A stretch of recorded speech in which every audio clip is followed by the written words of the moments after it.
pastor e nada nos faltará.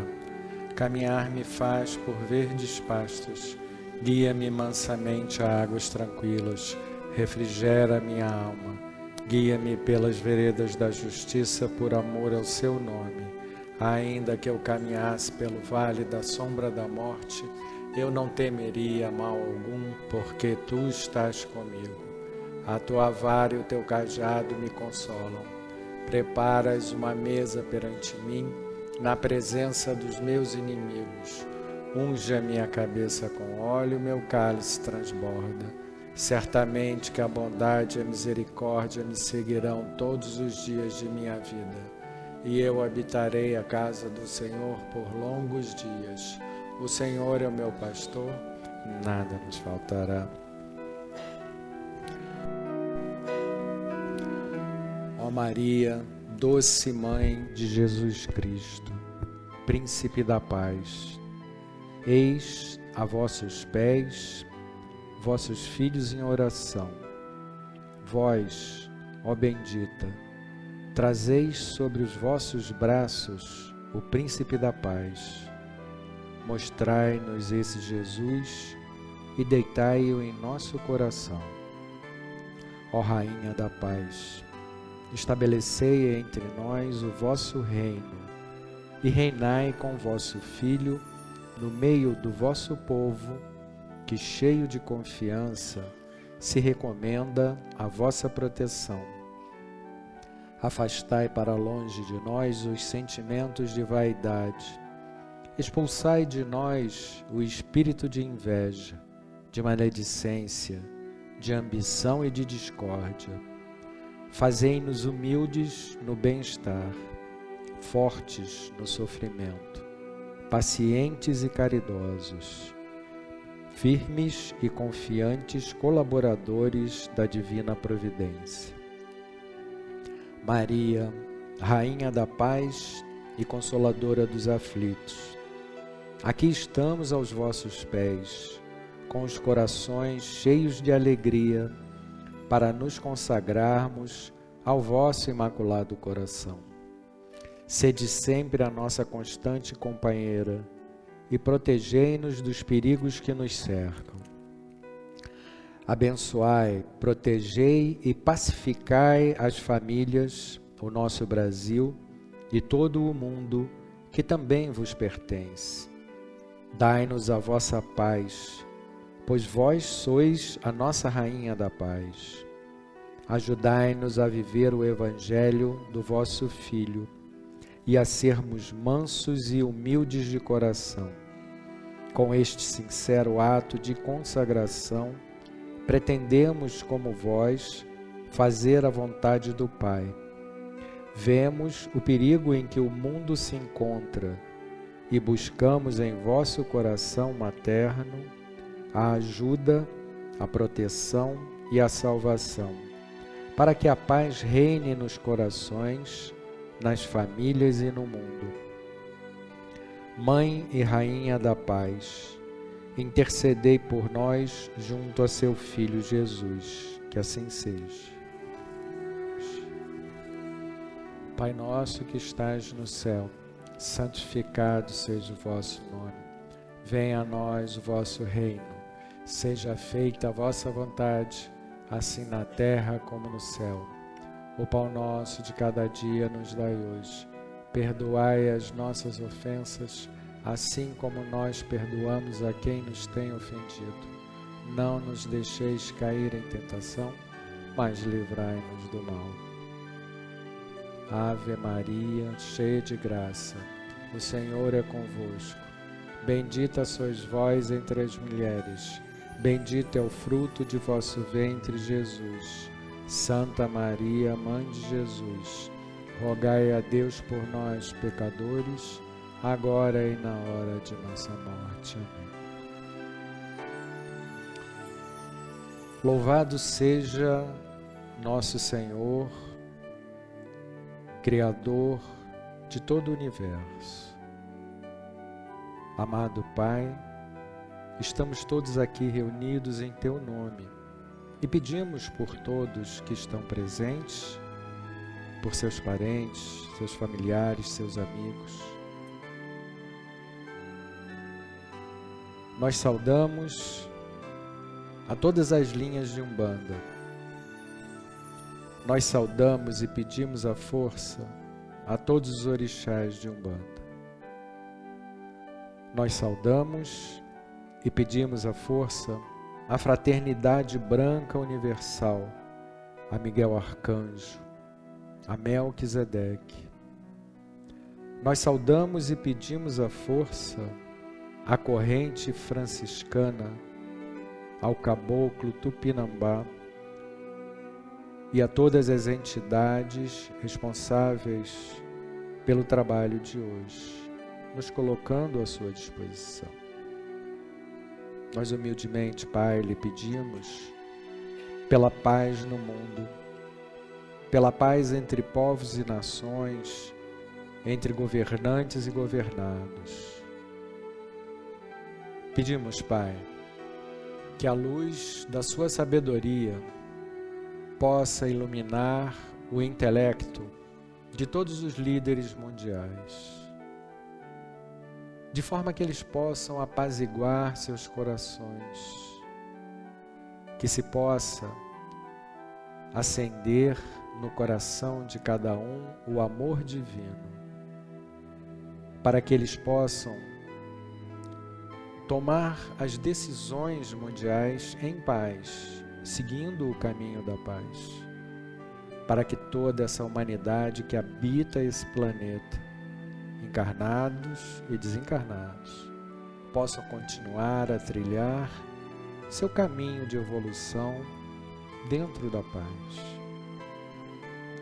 Pedimos, Pai, por todos os seus filhos que vivem neste planeta, em especial por aqueles que passam por provações. Pedimos por todas as crianças do planeta, não só as crianças em idade física, mas todos nós, seus filhos, que somos recém-nascidos para as realidades espirituais, para a verdade divina. Pedimos, Pai, principalmente por todas as crianças desamparadas, por todas as crianças que são maltratadas, que são abusadas, todas aquelas que não recebem carinho, que não têm uma casa para morar, não têm uma família para amarem e serem amados, vivem ao relento, muitas vezes sem ter o que comer. Que o seu amor possa tocar a todas as pessoas de boa vontade, para que essas duras provações que esses irmãos passam possam ser amenizadas com os atos de caridade de todos nós. Pedimos, Pai, por todas as crianças da creche Santa Clara, por todos nossos amigos que ajudam a creche e os programas sociais da CFA. E pedimos também, Pai, por todos seus filhos, encarnados e desencarnados, cujos nomes foram colocados na caixa de solicitação. Que assim seja. Da sabedoria do Evangelho de Torres Pastorino, a escolha dos 12, Marcos, capítulo 3, versículos 13 a 19. Depois subiu ao monte e chamou para junto de si os que ele mesmo quis, e eles aderiram a ele. Então designou 12 para estarem com ele, e para enviá-los a pregar, e ter autoridade de expulsarem os espíritos desencarnados. Eis os 12 que designou: Simão, a quem deu o nome de Pedro, Tiago, filho de Zebedeu, e João, irmão de Tiago, a quem deu o nome de Boanerges, isto é, filhos do trovão, André, Filipe, Bartolomeu, Mateus, Tomé, Tiago, filho de Alfeu, Tadeu, Simão o cananita e Judas Iscariotes, que o entregou. Mateus apresenta-nos o fato como consumado. Marcos assinala a escolha no momento em que foi feita, e Lucas precede a escolha de outros pormenores, assim como a imposição de um título aos escolhidos. Jesus havia rompido com os donos da religião, os fariseus e escribas, que o haviam condenado à morte, unidos aos herodianos. Era a força religiosa e a força civil. Era-lhe necessário, pois, recrutar um grupo que lhe pudesse continuar a obra incipiente. Como sempre fazia antes de qualquer decisão importante, retirou-se sozinho a um monte para orar. Os evangelistas dizem, determinando com o artigo como se fora já conhecido e bastante citá-lo para saber-se de que monte se tratava. Realmente não devia ficar muito distante, pois Lucas informa-nos que logo após ele entrou na cidade, bem como anota que passou toda a noite no oratório de Deus. Esses oratórios, lugares de oração, eram geralmente paredes sem teto, com assentos em forma de anfiteatro, usados nas cidades em que não havia sinagogas, para as devoções e preces. Ora, Cafarnaum possuía sinagoga havia pouco tempo, pois ali ainda servia o centurião romano que a construíra. Então, o oratório devia achar-se meio ou de todo abandonado, sendo ideal por seu isolamento e por suas vibrações devocionais, para o transcurso de uma noite em oração. Ao sair de sua prece prolongada, já dia, Jesus chama a si, como diz Marcos, aqueles que ele quis, e todos imediatamente aderiram a ele. Escolhidos os 12, deu-lhes o nome de emissários, em grego, apóstolos. É a primeira vez que aparece esse título. A esses 12 emissários, Jesus confere autoridade sobre os espíritos atrasados, obsessores. Essa interpretação coincide perfeitamente com a ideia original dos escritores, que traduziram por espíritos não purificados. Esse evangelho de hoje nos traz esse fato que Jesus forma o seu grupo apostólico com os 12 apóstolos, né? E é interessante, esse evangelho, ele traz para a gente um simbolismo muito interessante. A gente sabe que todos esses 12 eram pessoas muito simples, pessoas muito humildes, alguns eram até tidos como pecadores. Os 4 primeiros são pescadores, né? Pessoas que viviam da pesca, trabalhavam todo dia, tinham uma companhia de pesca. Tinha também um coletor de impostos, que na época ele era visto como extremamente pecador pelos judeus, porque os judeus detestavam os coletores de impostos, porque eles quase que tiravam o dinheiro todo deles, né, que eles possuíam. Tinha um que era um arquiteto, que perdeu o seu emprego. Tinha um outro que era um comerciante, que elaborava festas, né, de casamento, participava dessas festas, contribuindo com vinho e comida. Pessoas normais, pessoas humildes, e alguns tidos na época como extremamente pecadores, e esses é que se reuniram a Jesus. Então, isso traz um simbolismo para a gente de qual é o perfil de pessoas que está mais apta a se aproximar do Cristo, né? Entendemos que Jesus é aquele que manifestou o Cristo, que é a partícula divina que vive dentro de todos, em todo o seu esplendor. Por isso que ele é chamado de Jesus, o Cristo.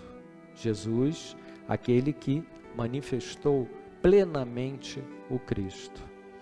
Então ele traz para perto de si essas pessoas que já estavam cansadas daquilo que o mundo poderia dar a elas, daquilo que o mundo material poderia dar a elas. Pessoas que, de alguma forma, o mundo material os rejeitou.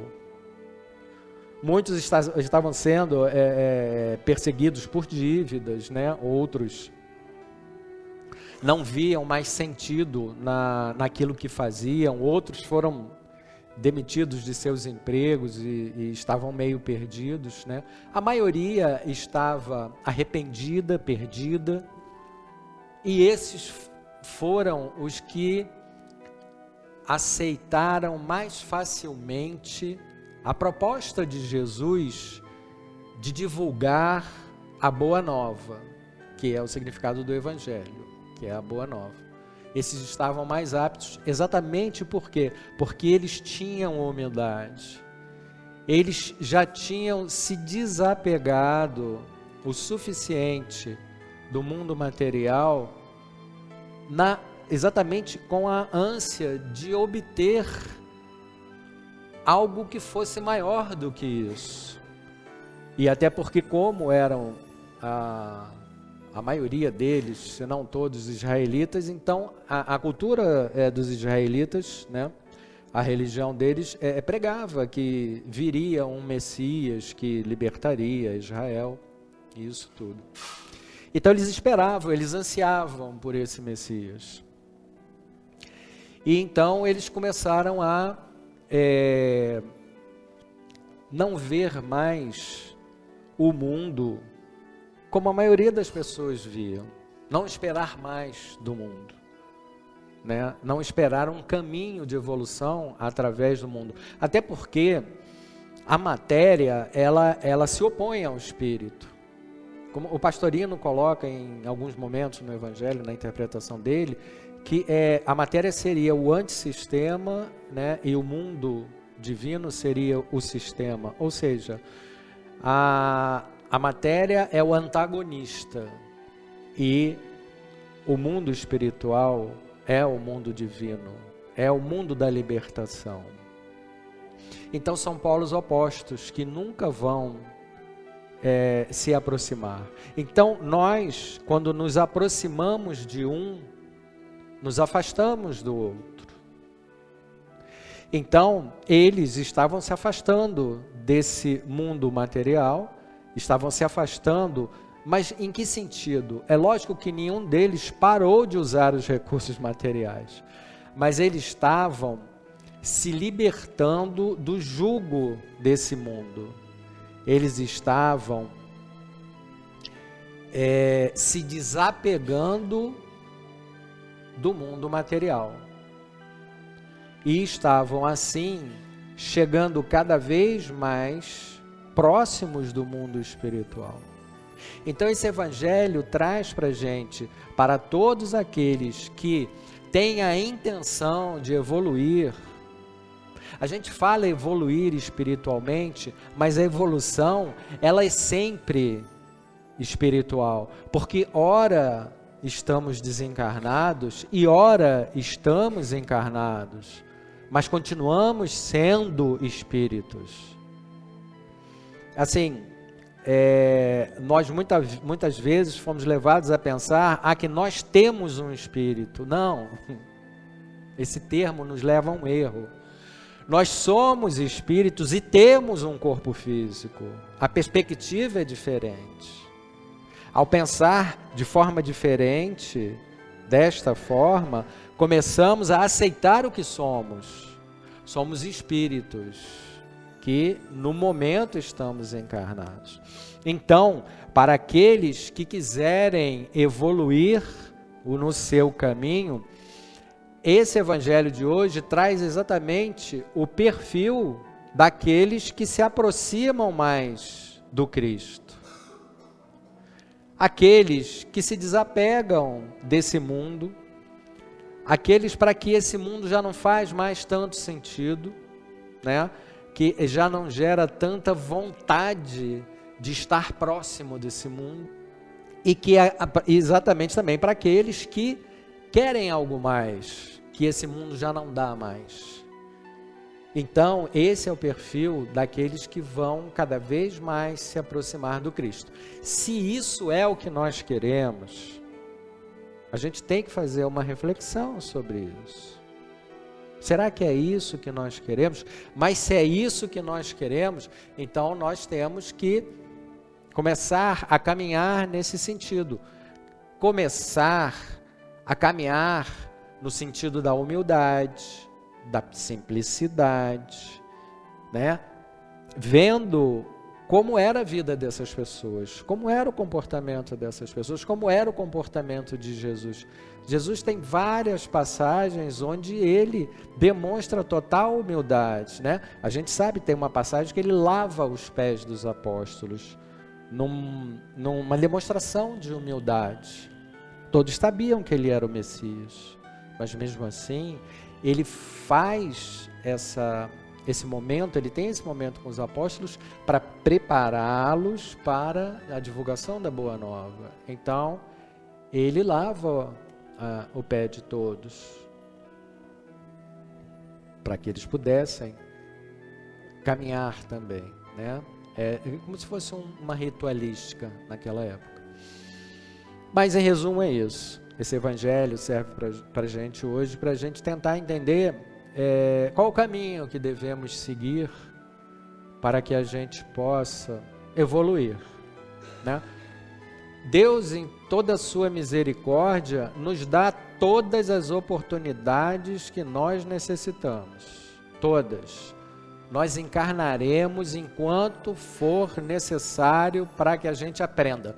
Nossas encarnações são como uma escola. A gente encarna para aprender algo que ainda não aprendeu, ou pior ainda, para tentar aprender algo que a gente fez de errado, que a gente aprendeu errado. E a gente vem para aprender o certo.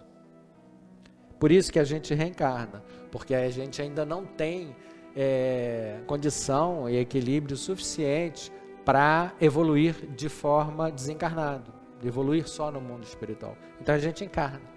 Encarna porque o mundo material propicia as necessidades, né, para que a gente comece a ser polido, né? Polido no sentido de desapegar deste mundo, mas viver dentro dele, né? A gente vai continuar vivendo dentro dele. Então é isso, esse evangelho de hoje, desta noite, serve para a gente entender isso.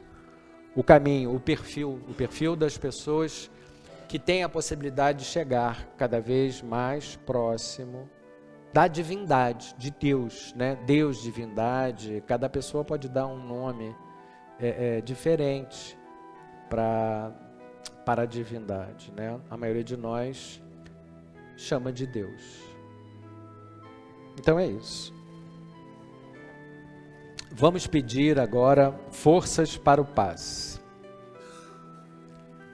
Senhor, dai-nos força para o paz, que através de nossas mãos possam fluir essas energias trazidas pelos guias espirituais para o trabalho desta noite. Essas energias que podem nos equilibrar, podem nos acalmar, podem limpar o nosso campo astral, podem afastar as más energias e podem até nos curar, dependendo principalmente do nosso comportamento e da nossa fé no momento da recepção dessas energias. Senhor, faz de nós instrumento da sua paz. Onde houver ódios, faz com que eu leve o amor. Onde houver ofensas, que eu leve o perdão. Onde houver discórdias, que eu leve a união. Onde houver dúvidas, que eu leve a fé. Onde houver erros, que eu leve a verdade. Onde houver desesperos, que eu leve a esperança. Onde houver tristezas, que eu leve a alegria. E onde houver trevas, que eu leve a luz. Ó Mestre, faz com que eu procure mais consolar que ser consolado, compreender que ser compreendido, amar que ser amado, pois é dando que se recebe, é perdoando que se é perdoado, e é morrendo que se nasce para a vida eterna. Que assim seja.